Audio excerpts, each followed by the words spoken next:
नमस्कार, M2ED या YouTube चॅनलमध्ये आपलं पुन्हा एकदा स्वागत आहे। M2ED म्हणजे आता तुम्हाला लक्षातच आलं असेल, मराठी टू इंग्लिश डिक्शनरी। आता आजच्या मूळाक्षराकडे आपण वळूया। आजचं मूळाक्षर आहे आ।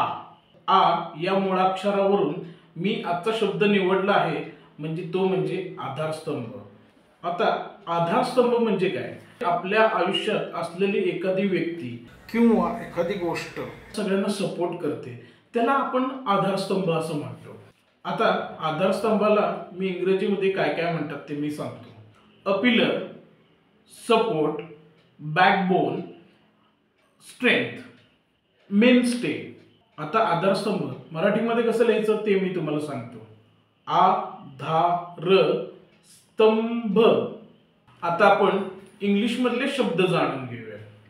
पहिला शब्द अ पिलर। पिलर आता PILLAR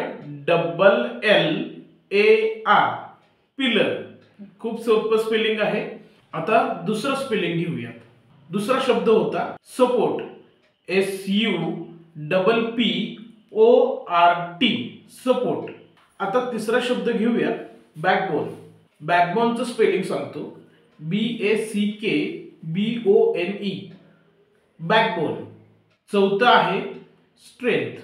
आता स्ट्रेंथचं स्पेलिंग घेऊया। आता स्ट्रेंथचं स्पेलिंग थोडंसं अवघड आहे, लक्ष देऊन ऐका आणि ह्याचा वारंवार सराव करा, म्हणजे कसं तुम्हाला शब्द देखील लक्षात राहतील आणि त्याचे स्पेलिंग देखील लक्षात राहतील। आता स्ट्रेंथचं स्पेलिंग STRENGTH स्ट्रेंथ।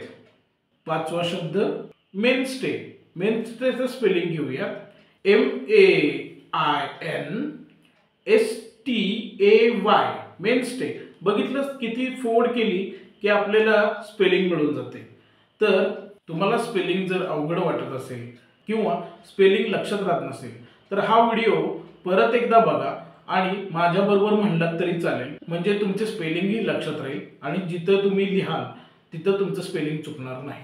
दिलेली माहिती तुम्हाला कळाली असं मी समजतो आणि आपल्या चॅनलला न विसरता लाईक, शेअर आणि सबस्क्राईब करा। धन्यवाद।